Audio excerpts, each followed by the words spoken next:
అందరికీ నమస్కారం. బాల రామాయణంలో రాముడు అయోధ్యను విడిచి వెళ్ళటం అనే భాగాన్ని మనం ఇప్పుడు వినే ప్రయత్నం చేద్దాం.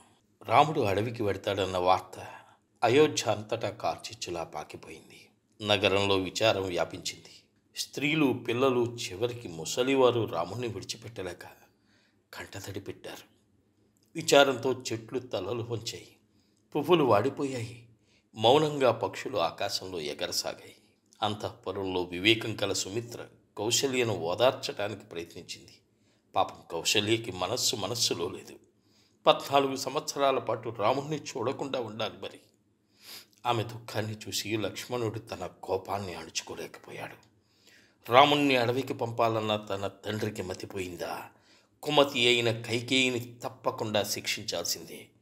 నా వద్ద ఈ ధనుస్సు ఉన్నంత వరకు ఎవ్వరూ రాముణ్ణి అడవికి పంపించలేరు అంటూ తన పెద్ద ధనుస్సును తీసుకుని కోపంగా దశరథుని అంతఃపురం వైపు నడిచాడు. రాముడు నవ్వుతూ లక్ష్మణుణ్ణి ఆపాడు. తమ్ముడా, నిన్ను నువ్వు మర్చిపోతావు. మన తల్లి కైకేయికి మన తండ్రి ఇచ్చిన మాటను నెరవేర్చకుండా చేస్తావా? నీ ధనుస్సుని కింద పెట్టు అన్నాడు. ఈ మాటలు వినగానే లక్ష్మణుడు నీళ్లు కక్కుకుంటూ, నువ్వు కనుక వెళ్ళవలసి వస్తే నన్ను కూడా నీతో పాటు తీసుకువెళ్ళు. నువ్వు లేకుండా నేను బతకలేను అన్నాడు. తన ప్రాణం కన్నా లక్ష్మణుడు రాముడికి ఎక్కువ. మరి తమ్ముడి మాటను ఎలా కాదనగలడు? ఏడుస్తున్న తల్లికి ఎలాగో ధైర్యం చెప్పి సెలవు తీసుకుందామని రాముడు సీత వద్దకు వెళ్ళాడు. ఆమెతో ఈ మాట ఎలా చెప్పటం? ఆమె ఏమనుకుంటుందో? ఆమె ఒంటరి జీవితం గడపవలసి వస్తుంది. విచారంగా ఆమె గదిలో అడుగుపెట్టాడు. రాముణ్ణి చూడగానే ఏదో జరిగినట్లు సీత అనుకుంది. ఏం జరిగింది? ఎందుకు అలా ఆలోచిస్తున్నారు అని అడిగింది. నేను రాజ్యంలో లేనప్పుడు నిన్ను నువ్వే జాగ్రత్తగా చూసుకోవాలి. నేనంటే భరతుడికి ఎంత ప్రేమో తెలుసు కదా. నువ్వంటే నాకెంత ఆదరభావమో అతనికి తెలుసు. అతను నీకు రక్షణగా ఉంటాడు. అతన్ని నువ్వు సోదరుడిగా, రాజుగా భావించాలి. ఆకుల సీత వణికిపోయింది. ఆమె కళ్ళు నీళ్లతో నిండాయి. నా రాముడు నన్ను ఒంటరిగా విడిచి వెళ్ళాలని అనుకుంటున్నాడా? ఇక నా సంగతి పట్టించుకోడా అంటూ సీత విలపించింది.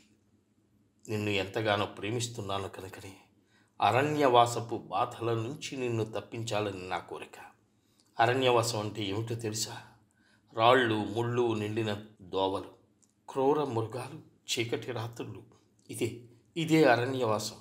మెత్తని పరుపుల మీద పడుకునే నీ వంటి రాకుమార్తె కరకు నేల మీద ఎలా పడుకుంటుంది?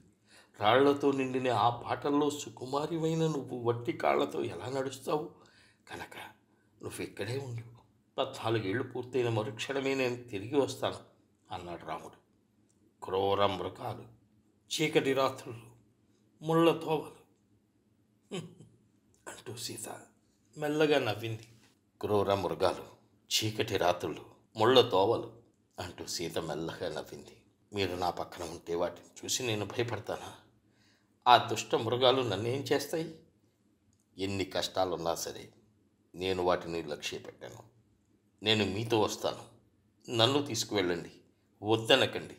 మీరు లేకుండా ఇక్కడ నేను ఉండలేను అంది. సీత మాటల్ని ఎవరు మాత్రం కాదనగలరు? ఇక రాముడు సరే నవ్వి ఆమెను తన బాహువుల్లోకి తీసుకుని, నిన్ను విడిచి వెళ్ళాలని నాకు లేదు, కానీ అరణ్యవాసాన్ని నువ్వు భరిస్తావో లేదో అని అలా అన్నాను. అయితే ప్రయాణానికి తగిన ఏర్పాట్లు చేసుకో, వెళ్ళు అన్నాడు. సీత ముఖం సంతోషంతో విప్పారింది. ప్రయాణానికి తగిన ఏర్పాట్లు చేసుకోవటం మొదలుపెట్టింది. తనకున్నవన్నీ బీదవారికి ఇచ్చివేసింది. మామూలు గుడ్డలు ధరించింది. ఈ లోపల సెలవు తీసుకోవటానికి లక్ష్మణుడు తన తల్లి దగ్గరికి వెళ్ళాడు. వివేకం కల సుమిత్ర అన్నది కదా, రాముడికి సహాయం చేస్తున్నందుకు నువ్వు అదృష్టవంతుడివి. సీతను తల్లిగా భావించు. రాముణ్ణి, తండ్రిని ప్రేమించినట్లు ప్రేమించు. అప్పుడు నీకు అరణ్యం అయోధ్యలా హాయిగా కనిపిస్తుంది. సంతోషంగా ఉండు. దేవుడు నిన్ను కాపాడతాడు. ఇలా అన్నదే గాని సుమిత్రకు మాత్రం విచారం లేదా? ఆ విచారాన్ని కనుక పైకి తెలిపితే లక్ష్మణుడు బాధపడేవాడు. వివేకం కలది కనుక ఆమె పైకి గంభీరంగా ఉండి ఉత్సాహం గొలిపేలా లక్ష్మణుడికి వీడ్కోలు చెప్పింది. చివరికి రాముడు, సీత, లక్ష్మణుడు రథంలో కూర్చున్నారు. సుమంత్రుడు రథం నడిపాడు. బిగ్గరగా ఏడుస్తూ అయోధ్య నగరవాసులు వాళ్ళని ఆపుదామనుకున్నారు. ఆ ధ్వనులు విని, రామా, రామ, ఒక్క క్షణం ఆగు అంటూ దశరథుడు అంతఃపురం నుంచి పరిగెత్తుకు వచ్చాడు. కానీ మూర్ఛపోయాడు. కౌశల్య, కైకేయి రాజుని పైకి లేవనెత్తారు. కైకేయి చేతులు తగలగానే ఆయన కళ్ళు తెరిచాడు. బలహీనంగా ఉన్నప్పటికీ, అవతలికి పో కైకేయి, నన్ను తాకకు, నీ ముఖం నాకు చూపకు, ఎప్పుడు చూపకు అన్నాడు. కైకేయిని దశరథుడు చూడటం అదే చివరిసారి. మరి చిత్రకూటంలో ఏం జరిగిందో ఆ భాగాన్ని వినే ముందు చిన్న విరామం తీసుకునే ప్రయత్నం చేద్దాం. ధన్యవాదాలతో మీ నూజెళ్ళ సూరిబాబు.